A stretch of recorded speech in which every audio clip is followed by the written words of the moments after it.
जब हम एआई यानी आर्टिफिशियल इंटेलिजेंस की बात करते हैं तो जहन में क्या आता है? शायद भविष्य के रोबोट्स या कोई बहुत ही नई टेक्नोलॉजी है ना। लेकिन क्या हो अगर मैं कहूं कि ये आइडिया नया नहीं बल्कि हजारों साल पुराना है। ये एक ऐसी मशीन बनाने की चाहत है जो हमारी तरह सोच सके और शायद हमारी मदद भी कर सके। जरा सोचिए, आज से लगभग 3000 साल पहले जब बिजली तक नहीं थी, तब प्राचीन यूनान के कवि होमर ने अपनी कल्पना में सोने से बनी ऐसी मददगारों की तस्वीर बना ली थी जो इंसानों की तरह ही समझदार थी। ये दिखाता है कि इंटेलिजेंट मशीन बनाने का सपना कितना कितना पुराना है। तो सवाल यही उठता है कि एआई कोई अचानक हुआ आविष्कार है या हम बस एक बहुत पुराने सपने को आज की टेक्नोलॉजी से सच कर रहे हैं। चलिए आज इसी सफर को थोड़ा और करीब से देखते हैं। ठीक है, तो इस कहानी की शुरुआत करते हैं एकदम शुरुआत से। मतलब कंप्यूटर के आने से भी बहुत पहले हमारी कहानियों और मिथकों में एआई के बीज बोए जा चुके थे। देखिए, ये सफर प्राचीन कथाओं से शुरू होकर 19वीं सदी के मशहूर नॉवल फ्रैंकेनस्टाइन तक पहुंचा। फिर 1920 में हमें वो शब्द मिला जो आज सबकी जुबान पर है, रोबोट। और फिर आया 1950 का वो मोड़ जब पहली बार किसी मशीन की बुद्धिमानी को परखने का एक तरीका सोचा गया। अब हम उस दौर में पहुंचते हैं जब ये सपना सिर्फ एक सपना नहीं रहा बल्कि हकीकत की दहलीज पर कदम रख रहा था। ये शुरुआती उम्मीद और कामयाबी का दौर था जिसे हम पहला एआई समर कहते हैं। इस दौर की नींव रखी थी महान गणितज्ञ एलन ट्यूरिंग ने। उन्होंने एक सीधा सा सवाल पूछा, क्या मशीनें सोच सकती हैं? और इसे परखने के लिए ट्यूरिंग टेस्ट बनाया। मतलब अगर कोई इंसान किसी मशीन से बात करते हुए ये पता ना लगा पाए कि वो इंसान से बात कर रहा है या मशीन से, तो उस मशीन को इंटेलिजेंट माना जाएगा। इसी दशक में बहुत कुछ पहली बार हुआ। एआई को उसका नाम मिला, मशीनों ने शतरंज जैसे मुश्किल खेल में इंसानों को टक्कर देना शुरू किया, और इलाइजा जैसा एक प्रोग्राम भी बना जो एक थेरेपिस्ट की तरह बात करने की कोशिश करता था। लेकिन शुरुआती कामयाबी के बाद एक बड़ा झटका लगा। उम्मीदें आसमान छू रही थीं, पर टेक्नोलॉजी उतनी तेजी से आगे नहीं बढ़ पा रही थी। और इसी दौर को एआई विंटर कहा गया, यानी एआई का शीतकाल।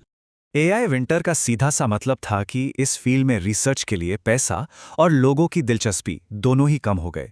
जो सपना हकीकत बनता दिख रहा था वो अचानक से जैसे ठहर सा गया। तो सवाल यह है कि ऐसा हुआ क्यों? असल में वादे बहुत बड़े बड़े कर दिए गए थे, लेकिन उस जमाने के कंप्यूटर बहुत धीमे थे और सबसे जरूरी चीज यानी एआई को सिखाने वाला डेटा वो लगभग था ही नहीं। अब बिना डेटा के एआई सीख नहीं सकता था, और बिना तरक्की के कोई पैसा क्यों लगाता? लेकिन ये कहानी का अंत बिल्कुल नहीं था। पर्दे के पीछे बहुत खामोशी से एक क्रांति जन्म ले रही थी जो आज के मॉडर्न एआई की नींव रखने वाली थी। इस दौर में एक बहुत बड़ा बदलाव आया। अब तक एआई को सिर्फ नियम बताए जाते थे, पर अब एआई ने डेटा से खुद सीखना शुरू किया। एक्सपर्ट सिस्टम तो कामयाब हो ही रहे थे, लेकिन असली क्रांति थी मशीन लर्निंग की शुरुआत। और इस सीखने की प्रक्रिया के पीछे का जो जादू था वो था बैक प्रोपगेशन नाम का एक एल्गोरिदम। आसान भाषा में कहें तो ये वो तरीका है जिससे एआई अपनी गलतियों को पहचानकर खुद को सुधारता है, ठीक हमारी तरह। जेफरी हिंटन जैसे रिसर्चर्स ने इसे और बेहतर बनाया, जिससे मुश्किल नेटवर्क्स को सिखाना मुमकिन हो पाया। और फिर आया इंटरनेट और उसने सब कुछ बदल दिया। अचानक एआई के पास सीखने के लिए डेटा का एक समंदर आ गया। ये वही ईंधन था जिसकी डीप लर्निंग क्रांति को सख्त जरूरत थी। और फिर वो दौर आया जब दशकों की मेहनत रंग लाई। पिछले करीब 20 सालों में एआई का विकास किसी धमाके की तरह हुआ है। चलिए देखते हैं कि ये कैसे हुआ। 2000 के दशक में एआई ने दुनिया को देखना सीखा। 2010 के दशक में उसने कुछ नया बनाना सीखा, और आज तो ये हमारी जिंदगी के हर पहलू में शामिल हो चुका है। तो पहला बड़ा कदम था दुनिया को पहचानना। मतलब एआई अब तस्वीरों को देखकर ये बता सकता था कि उसमें क्या है। ये एक बहुत बड़ी कामयाबी थी। एआई अब हमारी दुनिया को देख सकता था।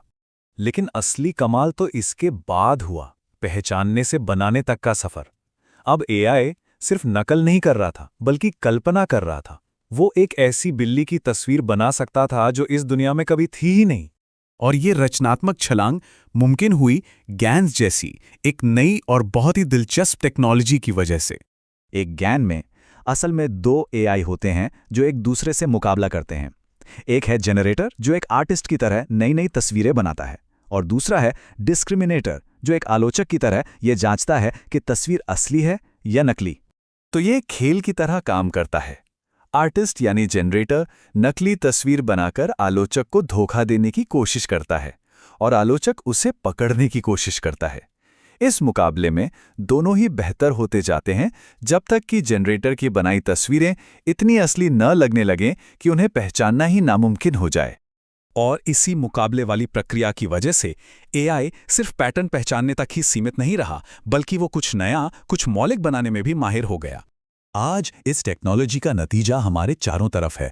जेनरेटिव एआई अब लेख लिख सकता है, कमाल की तस्वीरें बना सकता है, संगीत तैयार कर सकता है और यहाँ तक कि वीडियो भी बना सकता है। तो प्राचीन कहानियों के बुद्धिमान रोबोट्स से लेकर आज के आर्ट बनाने वाले एल्गोरिदम तक एआई ने वाकई एक लंबा सफ़र तय किया है।